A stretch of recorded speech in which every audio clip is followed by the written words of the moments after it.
नमस्कार बच्चों। आज हम पढ़ेंगे स्थानीय मान और जातीय मान में क्या अंतर होता है। तो चलिए देखते हैं। ठीक है, स्थानीय मान और जातीय मान में अंतर बहुत लोगों को पता होगा, जिनको नहीं पता है वो आज जान जाएंगे। ठीक है, तो आइए देखते हैं कि क्या अंतर होता है दोनों में। वीडियो को पूरा देखिए और लाइक सब्सक्राइब जरूर करना। देखिए, मान लीजिए कोई अंक हमें दे रखा है, जैसे 12,332। ठीक है, ये हमें एक अंक दे रखा है। अब अगर कोई पूछे स्थानीय मान क्या होता है, ठीक है,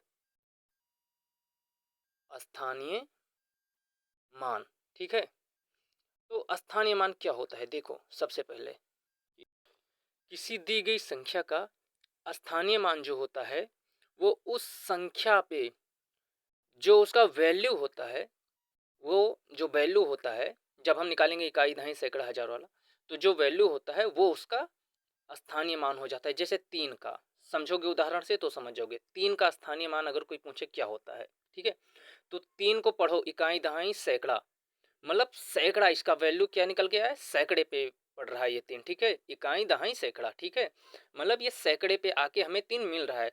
तो 3 को 100 से गुणा कर दो, सैकड़ा मतलब 100, तो 3 को 100 से गुणा करोगे कितना होगा, 300। तो मतलब इसका स्थानीय मान क्या हो जाएगा, 3। अब 2 का देखो, दो दो का वैल्यू क्या है, इकाई दहाई सैकड़ा हजार, मतलब ये हजार पे जाके मिल रहा है हमें, तो हजार से इसको गुणा कर दो।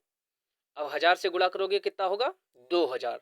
तो मतलब 2 का स्थानीय मान क्या हो जाएगा, 2000 हो जाएगा। ठीक है, एक का देखते हैं। ठीक है, एक, इसकी वैल्यू निकालो, इकाई दहाई सैकड़ा हजार 10,000, मतलब एक हमें 10,000 पे जाके मिल रहा है। तो 10,000 से गुणा कर दो, 10,000 से गुणा कर दो, क्या निकल के आएगा, यह आ जाएगा हमारा 10,000। ठीक है, तो मतलब इसका 2000, इसका 10,000, मतलब जिस अंक का स्थानीय मान पूछ रहा है उसकी वैल्यू देखो किस पे पड़ रही है, इकाई दहाई सैकड़ा हजार वाला पढ़ के जितने में पड़ रही है उसी से उस अंक को गुणा कर दो। ठीक है, गुणा करने पे जो मान आएगा वही उसका स्थानीय मान हो जाएगा। अब ये तो समझ में आ गया होगा स्थानीय मान। अब देखते हैं जातीय मान क्या होता है। ठीक है,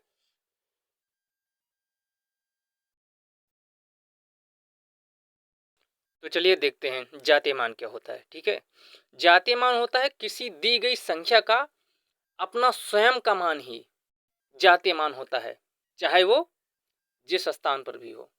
ठीक है, जातीय मान देखो, किसी दी गई संख्या का अपना स्वयं का मान ही जातीय मान होता है, चाहे वो जिस स्थान पर हो। जैसे उदाहरण में देके समझाऊंगा, पहले इसकी परिभाषा लिख लेते हैं। दी गई संख्या का, दी गई संख्या का अपना अपना मान ही जातीय मान होता है, जातीय मान होता है। दी गई संख्या का अपना मान ही जातीय मान होता है, चाहे वह किसी भी स्थान पर हो, चाहे वह किसी भी स्थान पर हो। मतलब दी गई संख्या का अपना जातीय मान ही दी गई संख्या का अपना जातीय मान ही अपना मान ही जातीय मान होता है, चाहे वह किसी भी स्थान पर हो। अब उदाहरण के लिए हम देखते हैं कि जैसे कोई अंक ले लेते हैं। ठीक है, मान लीजिए वो अंक है 15,0676। ठीक है, 1,50,676, 1,50,676 में 6 का जातीय मान अगर पूछे, 6 का जातीय मान क्या होगा बताओ। देखो, 6 का अपना मान ही जातीय मान हो जाएगा। देखो, 6 का अपना मान ही जातीय मान हो जाएगा। ऐसे अगर पूछ ले कि 5 का जातीय मान क्या होगा, अब तो सबको पता हो गया होगा, 5 हो जाएगा।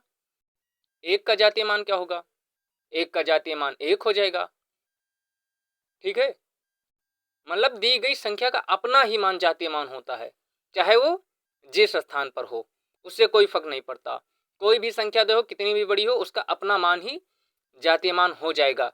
जैसे 0 का अगर पूछ ले जातीय मान तो 0 हो जाएगा। अब देखते हैं स्थानीय मान और जातीय मान में क्या अंतर होगा। अब यही समझ लो, स्थानीय मान और जातीय मान में क्या अंतर होगा।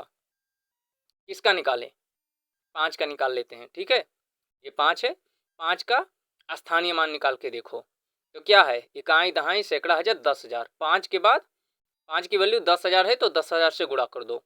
ठीक है, इकाई दहाई सैकड़ा हजार 10,000। ठीक है, 5 को 10,000 से गुणा कर दो तो कितना हो गया, 5 के बाद 4 जीरो है तो 4 जीरो लगा दो, 50,000 आया। मतलब इसका स्थानीय मान 50,000। ठीक है, अब 5 का ही जातीय मान देखो, 5 का जातीय मान क्या होगा, जातीय मान 5 ही हो गया, क्योंकि उसका अपना मान ही जातीय मान होता है। ठीक है, मतलब दी गई संख्या का अपना मान ही जातीय मान हो जाता है। कोई भी संख्या कितनी भी बड़ी हो, उसका अपना ही मान जिसका पहुंच रहा है वही उसका जातीय मान होगा। हमें उम्मीद है कि वीडियो आपको पसंद आई होगी।